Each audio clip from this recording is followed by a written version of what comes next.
right. The landscape of women's professional and collegiate basketball is currently undergoing a structural transformation characterized by the collapse of traditional gatekeeping institutions and the emergence of individual-led economic sovereignty. At the epicenter of this realignment is the intersection of two distinct eras: the waning influence of the University of Connecticut dynasty, commanded for decades by Geno Auriemma. Okay, this kid's coming into the league, and Diana said it best. This kid's in for a rude awakening. The ascent of Caitlin Clark, whose presence has decoupled the sport's growth from the approval of the established guard. This shift isn't just about points and assists, it is a fundamental redrawing of the geopolitical and economic map of the game. For years, the historical dominance of what many call the UConn Mafia, a vast network of former players, coaches, and media figures, served as the primary arbiter of value. If you wanted to be the face of the game, you needed the store's seal of approval. But that era has ended. The refusal of multi-million-dollar offers from Auriemma-linked ventures by Clark serves as a definitive marker of this power shift, signaling that the traditional paths to legitimacy have been rendered obsolete by a new model of athlete-centric engagement. The erosion of the UConn hegemony can be traced back to a specific inflection point during the 2020 recruiting cycle. During this period, Caitlin Clark, a highly touted prospect from West Des Moines, Iowa, publicly identified UConn as her dream school and the coolest place on earth. However, the institutional response from stores was characterized by a silence that would ultimately redefine the trajectory of the sport. While elite coaching staffs from across the nation filled the bleachers at Dowling Catholic High School, Geno Auriemma was a notable absence. This decision not to recruit Clark was not a tactical oversight but a philosophical adherence to a rigid system. Auriemma's strategy focused on securing Paige Buchers, the consensus #1 recruit, very early in the process. The internal logic suggested that integrating two high-usage playmakers was an untenable proposition, a view that has since been challenged by the modern evolution toward positionless basketball. When we look at that 2020 class, Buchers was the system standard, committed early and integrated into the machine. Clark was the independent variable, left without a scholarship offer and forced to find a different path. Auriemma later articulated an expectation of deference, suggesting that if Clark had a genuine interest, the onus was on the 17-year-old athlete to initiate contact directly. This expectation of a call-first dynamic reveals an institutional arrogance that presumed the UConn brand was a prerequisite for greatness. Clark conversely expressed that while the calls to her AAU coach were noted, the lack of direct communication with her or her family was a painful and confusing experience. By effectively shutting the door on Clark, Auriemma inadvertently granted her the freedom to build a program at the University of Iowa centered entirely on her unique, high-volume offensive style, a style that likely would have been suppressed within the constraints of the UConn system. The eventual displacement of Auriemma's control over the sport began the moment the phone failed to ring, as it allowed the emergence of a competitor who owed nothing to the existing power structures. The subsequent rise of the Iowa Hawkeyes served as a narrative counterpower to the established blue blood standard. This era was defined by a clash of coaching philosophies: Lisa Bluder's guardrail approach at Iowa versus Auriemma's centralized system. Bluder recognized that Clark's vision of the floor required a level of agency that transcended traditional playbook structures. When Iowa's system was adapted to Clark's specific abilities, the program moved from a regional contender to a national economic engine. Auriemma's public response to this shift was marked by a persistent dismissiveness. He frequently utilized media appearances to frame Clark's success as a product of driveway ball, suggesting it would not translate to the professional level or against elite defensive schemes. This was a calculated attempt to maintain the prestige of the UConn system over the emerging individual superstar. The underlying tension was not merely about on-court performance, but about the control of the sport's central narrative. The UConn Mafia had long managed this narrative through a network of alumni in media roles at major networks like ESPN, ensuring that the Huskies remained the primary focus. Clark's ability to draw record-breaking viewership to a non-traditional powerhouse like Iowa fundamentally disrupted this media monopoly, forcing the old guard to defend an increasingly outdated model of institutional prestige. The tension between the established order and the new era reached a critical mass in June 2024. During an appearance on The Dan Patrick Show, Auriemma launched a broadside against Clark's fanbase, labeling them as delusional, disrespectful, and stupid. He argued that the high expectations placed on Clark by new viewers were an affront to the veterans of the WNBA and the history of the sport. This rhetoric served a specific defensive function. By invalidating the intelligence of the modern consumer, Auriemma attempted to shield the existing power structures from the scrutiny brought by millions of new eyes. He claimed that Clark was not built for the physicality of the professional league and was set up for failure by the hype. However, the quantitative outcomes by the end of 2024 told a different story. Clark finished fourth in MVP voting, won Rookie of the Year, and earned all WNBA first-team honors. The skill set overcame the physical learning curve, and the market logic proved more accurate than coaching intuition. The failure of Auriemma's predictions became a significant blow to his credibility as the sport's premier authority. Clark's statistical output effectively silenced the narrative that she was a product of soft college defenses. The delusional fans were vindicated by every metric of professional success, and the institutional gatekeepers were left to account for their public miscalculations. The modern power shift is most visible in the economic decoupling of the elite athlete from the traditional league structure. Caitlin Clark's financial independence, secured through historic endorsement deals with Nike, Gatorade, and Panini, has granted her a level of sovereignty previously unseen in women's sports. This sovereignty has allowed her to bypass the gatekeeper leagues that once served as the primary supplementary income for players. For decades, WNBA players were forced to play overseas or in off-season leagues to sustain a professional lifestyle. This dependency created a power dynamic where coaches and league executives held significant leverage over player movement and brand management.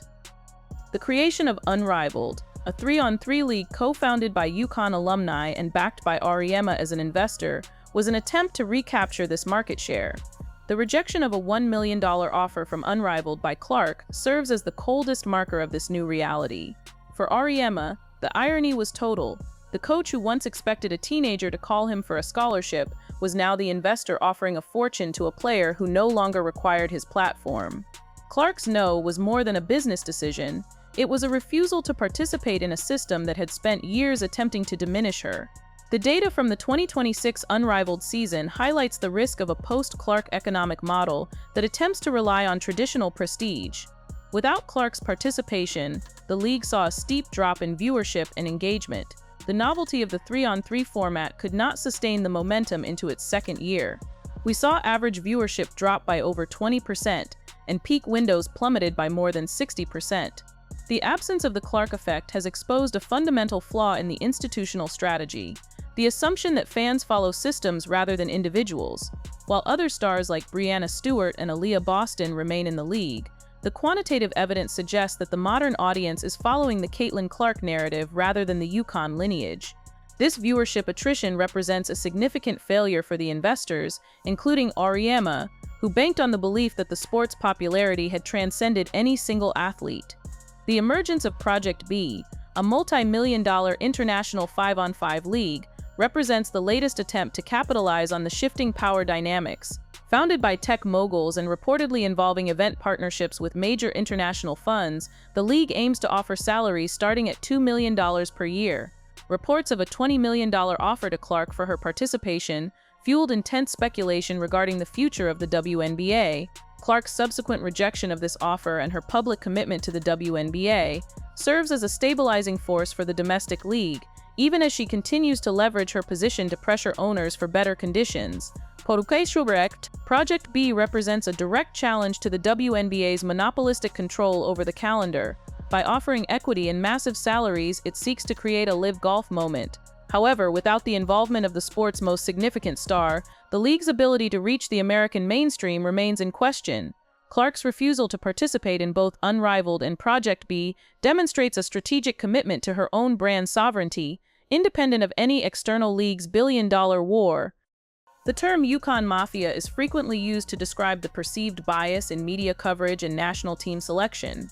This influence was most notably questioned during the selection process for the 2024 Olympic roster, where Clark was a high-profile omission. Analysts suggested that the presence of UConn alumni in key decision-making roles created a legacy barrier for non-traditional stars. The narrative push to elevate Paige Bueckers as the natural successor to the Team USA point guard role is viewed by some as an attempt to recenter the sport around the UConn ecosystem. However, the economic data from the 2025 NCAA tournament illustrates the dangers of this approach. The 54% decrease in viewership for the championship game from over 18 million in the Clark era to 8.5 million in the Bueckers/South Carolina era reveals that the audience is not tethered to institutional brands. The 2025 numbers confirm that the Clark effect is a singular phenomenon. The attempt by Auriemma to dismiss this by stating that one Caitlin Clark is not enough reflects an institutional desire to return to a more manageable, systematic growth model that does not rely on the unpredictable influence of a single individual. By January 2026, the psychological and structural toll of this transition became evident in Auriemma's public demeanor. Despite an undefeated record for the Huskies, Auriemma began to exhibit signs of what he described as exhaustion with the modern media circus. Following a performance against Providence in late 2025, he openly criticized his team as dumb and lazy, a shift from the confident, dismissive posture of previous years. This irritability is a symptom of institutional displacement. He no longer dictates the terms of the sport's growth. The recruitment slights, the failed predictions regarding Clark's physicality, and the lackluster ratings of his business ventures have created a world where the throne of stores is increasingly isolated from the sport's economic center. His recent attempts to pivot toward praise, calling Clark the best player of all time, are often viewed by the modern fan base as an attempt at revisionist history. The transition from gatekeeper to spectator has been a difficult one for the Hall of Fame coach, and his inability to control the narrative surrounding the sport's biggest star has rendered the old model of institutional dominance effectively obsolete. The ongoing WNBA collective bargaining negotiations represent the final theater of this power shift. The players, emboldened by the economic leverage provided by Clark's viewership, are demanding an uncapped revenue-sharing model that would fundamentally alter the league's profit structure. The league's offer of a $1.1 million maximum salary is a direct response to the threat of external leagues like Project B, which have used Clark's market value as a benchmark for their own investment strategies. The billion-dollar war for the future of women's basketball is being fought on terms that Clark has dictated. By rejecting the million-dollar checks from the old guard and maintaining her sovereignty through independent endorsements, she has forced the institutional powers to pay for the right to her participation. This represents the ultimate revenge against a system that once deemed her not worth a phone call. The narrative of Caitlin Clark's coldest revenge is ultimately a study in the displacement of power. Geno Auriemma represented the peak of the institutional era, where success required the approval of the gatekeepers and adherence to the system's norms. Clark represents the era of the sovereign athlete, whose value is derived from direct engagement with the consumer and whose independence renders the gatekeeper irrelevant. The institutional decay of the UConn dynasty, characterized by falling ratings and the struggle of off-season leagues, serves as a warning to those who attempt to control the trajectory of a movement they did not create.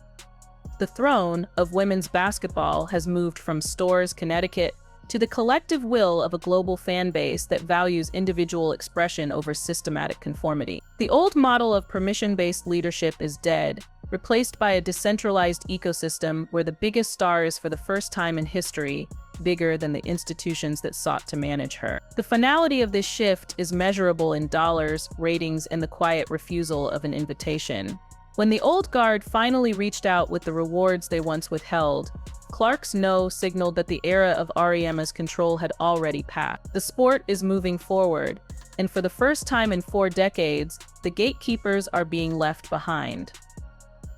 In this new reality, the concept of a system has been replaced by the concept of identity. For 40 years, the system was the star. The jersey said UConn, and that was enough to guarantee national relevance, primetime television slots, and the pick of the litter in recruitment. But the data from 2024 and 2025 proves that the modern viewer is less interested in the brand on the front of the jersey than the name on the back. This is the sovereignty of the individual. When Caitlin Clark stepped onto the court in Iowa City, she wasn't just playing for a school, she was building a conglomerate. This conglomerate was built on 3-point shots from the logo, but it was sustained by a direct-to-consumer relationship that bypassed traditional media filters. When the UConn Mafia tried to gatekeep the Olympic roster or downplay her professional impact, they weren't just fighting a player, they were fighting a market, and the market won. The economic decoupling we are witnessing is the most significant change in women's sports history. For a long time, the WNBA was treated as a charity or a developmental project by its NBA parent organization. Players were told to be grateful for the platform, but Clark brought a leverage that the league had never seen. When she stepped into the WNBA, the league's valuation skyrocketed, and media rights deals were renegotiated at levels previously thought impossible for a women's league. This leverage allowed the players' union to take a much more aggressive stance in the 2026 CBA negotiation. They are no longer asking for incremental raises. They are demanding a seat at the table of the billion-dollar revenue streams. The mandatory charter travel, the expanded season, and the rapid expansion into cities like Toronto and Portland are all direct results of the Clark effect. The institutional powers had to adapt or risk becoming irrelevant in the face of this new economic reality. Even the coaching carousel has felt the impact. The prestige of being a UConn assistant or a Geno protege no longer holds the same weight in the hiring market. Athletic directors are now looking for coaches who can manage sovereign athletes, coaches who understand that their job is to facilitate a star's brand rather than force that star into a rigid system. The Bluter model of giving a player the guardrails but letting them drive the car has become the new gold standard. This is a direct rejection of the Auriemma philosophy of total control. The institutional erosion isn't just about losing games, it's about the loss of a way of life in the basketball world. The mafia structure, which relied on backroom deals and media favors, has been exposed by the transparency of the digital age. Fans can see the ratings, they can see the impact, and they can see when a player is being unfairly targeted by the old guard. The $20 million offer from Project B is perhaps the most fascinating piece of this puzzle. It represents the global recognition of Clark's value. While the WNBA is her primary stage, the existence of such a high-stakes alternative means the league can never go back to the way things were. They are in a global arms race for talent, and for the first time, the players have the upper hand. Clark's rejection of that massive payday to stay in the WNBA was a move of incredible strategic importance. It wasn't just about loyalty.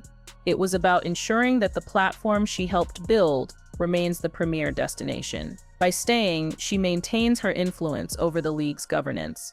She is effectively the commissioner of value, a role that Geno Auriemma once held by proxy. As we look toward the future, the question is whether the traditional institutions can reinvent themselves. Can UConn return to the top without the mafia tactics? Can the WNBA sustain its growth if Clark ever decides to step away? The 2025 championship ratings drop suggests that the transition will be difficult. The sport has been spoiled by a once-in-a-generation phenomenon, and the old guard's attempt to pretend it's business as usual is failing. Auriemma's exhaustion is a reflection of this struggle.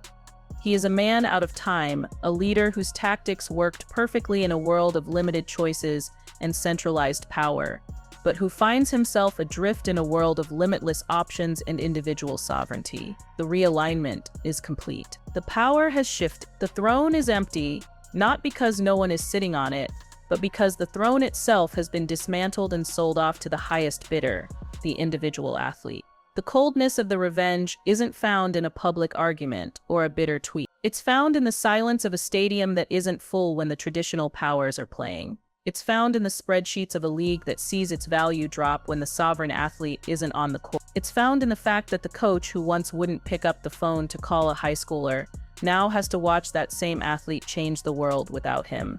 The sovereignty of the individual has triumphed over the erosion of the institution, and the game will never be the same again. The story of women's basketball in the 2020s is the story of the fall of an empire and the rise of a republic of athletes who know their worth and refuse to let the gatekeepers tell them otherwise. And as the 2026 season marches on, the evidence of this revolution is everywhere, in the salaries, in the ratings, and in the eyes of every young player who realizes she doesn't need a dream school to make her dreams come true. She only needs her own talent, her own brand, and the sovereignty to say no to the people who once told her she wasn't enough. Would you like me to expand on the specific financial impacts of the 2026 CBA, or provide more detail on the viewership trends of the Unrivaled League?